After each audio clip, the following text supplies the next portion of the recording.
नमस्कार विद्यार्थी मित्र हो, Pandurang Waikar Patil sir YouTube channel पर आपका तहे दिल से बहुत बहुत स्वागत है।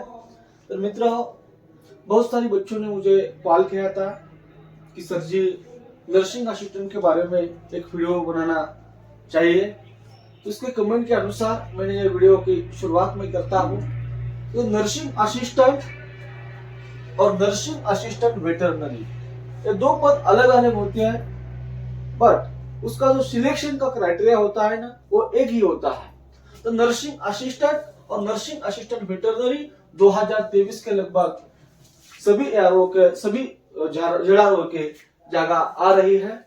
तो joinindianarmy.nic.gov.in पर जब आप इस साइट पर वेबसाइट पर आर्मी का जाता है तो जेआरओ पर क्लिक करना जरूरी है।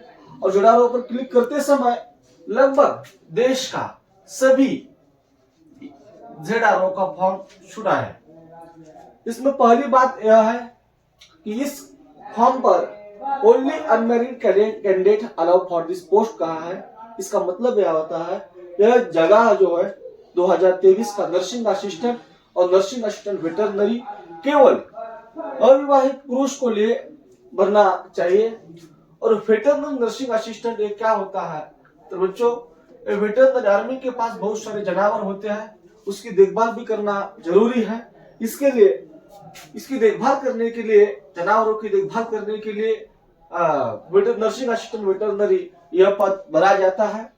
इसका एज क्या है मित्रों, ध्यान में रखो। आर्मी के लगभग जीडी टेक्निकल ट्रेडमैन इसका जो एज है तो 21 साल हुआ है, परंतु यह जो एज है 17.5 से 23 साल है। यह भी बहुत बेनिफिट है। और यह जॉब जो है वो परमानेंट जॉब है, ध्यान में रखना चाहिए। नर्सिंग असिस्टेंट और नर्सिंग असिस्टेंट वेटरनरी और दोनों भी जो पोस्ट है उसका जो है तो परमानेंट जॉब है और ध्यान में रखना चाहिए। उसकी हाइट क्या होना चाहिए? तो 169 उसकी हाइट होना चाहिए, ये ध्यान में रखना चाहिए। चेस्ट क्या होना चाहिए? तो चेस्ट 77 सेंटीमीटर और 5 सेंटीमीटर एक्सपांशन या लगभग 5 सेंटीमीटर एक्सपांशन या लगभग आर्मी के सभी पोस्ट के लिए होना चाहिए। उसका एजुकेशनल क्राइटेरिया क्या है? कौन कौन से बच्चे फॉर्म भर सकता है? तो पहला जो एजुकेशनल क्राइटेरिया है तो 12 पास है। 12 पास भारत के कोई भी सरकारी यूनिवर्सिटी से 12 पास होना चाहिए और 50% मार्क भी होना चाहिए। इस बच्चों में फिजिक्स, केमिस्ट्री और बायोलॉजी के साथ साथ इंग्लिश में भी होना चाहिए। और ईच सब्जेक्ट में, प्रत्येक सब्जेक्ट में जो है तो 40% मार्क मिलना चाहिए। इसका एजुकेशनल क्राइटेरिया है। इसका एजुकेशनल क्राइटेरिया के बाद कौन कौन से एजुकेशन से, एक्स्ट्रा करिकुलर एक्टिविटी से मार्क में छूट मिल रहा है वो भी आर्मी ने बताया है।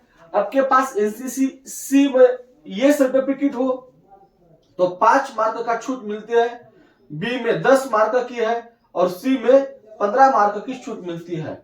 अब रिपब्लिकन डे पीरियड में पार्टिसिपेट होता है कोई बच्चा तो 20 मार्क की उसको छूट मिलती है। जो एक्स आर्मी मैन होता है उसका विडोज होता है, इसमें 20 मार्क की छूट मिलती है। कोई बच्चों के पास स्पोर्ट्स सर्टिफिकेट है वो इंटरनेशनल लेवल का है तो 20 मार्क मिलता है। और नेशनल और स्टेट लेवल का होता है 1, 2 और 3 रैंक का, उसे 15 मार्क मिलती है। कोई बच्चा कॉलेज और यूनिवर्सिटी में स्पोर्ट में पार्टिसिपेट होता है तो उसमें 10 मार्क की छूट मिलता है। और कोई बच्चा खेलो इंडिया जो नया नया स्पर्धा है इसमें भाग लेता है उसमें भी 5 मार्क की छूट मिलती है। यह भी ध्यान में रखना चाहिए। तो फिजिकल फिटनेस टेस्ट उसके क्या होता है बच्चों? इस एग्जाम 2 फेज में कंडक्ट होना चाहिए। 2 फेज में आर्मी ने बताया है।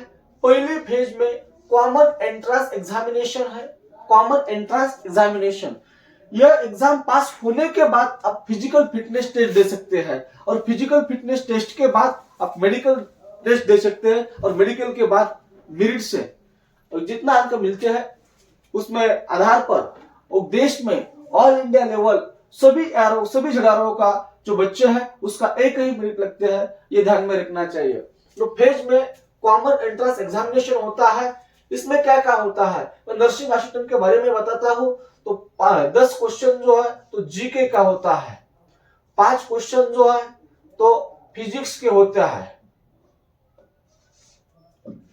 15 क्वेश्चन जो है तो बायो के होता है, और 15 क्वेश्चन जो है तो केमिस्ट्री के होता है, और 5 क्वेश्चन जो है वो मैथ के होता है।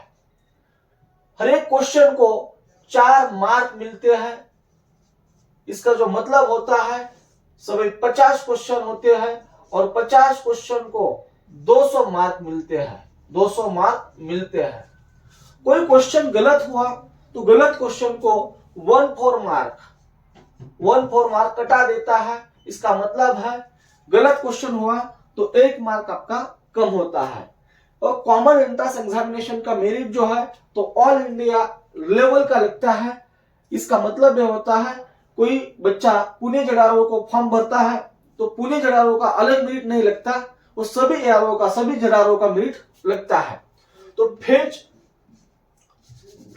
फर्स्ट और फेज 2, फेज 2 में क्या होता है तो फेज 2 में फिजिकल फिटनेस टेस्ट होता है। इसमें 1.6 किलोमीटर रन होता है, वो 5.45 मिनट में आना चाहिए।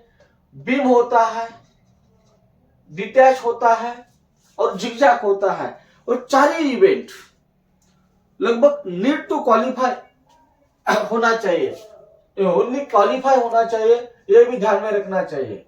और इसके बाद जो है आपका मेडिकल टेस्ट होता है, और मेडिकल के बाद जो है ऑल इंडिया मेरिट लगता है, और इसके आधार पर अपना जितना अंक मिलते हैं इसके आधार पर जो है ना तो आपको क्या होता है सिलेक्शन होता है। यह आर्मी नर्सिंग असिस्टेंट और वेटरनरी के लिए भी लगभग सभी यह जानकारी है। मित्रों ये ध्यान में रखना चाहिए, कोई आपको दिक्कत हो तो ऑनलाइन ऑफलाइन बैच में चालू कर रहा हो तो 9970576012 पर क्या है कॉल करो। मैं इसके जो अलग इंफॉर्मेशन है तो मैं देना चाहता हूं। जय हिंद, जय महाराष्ट्र।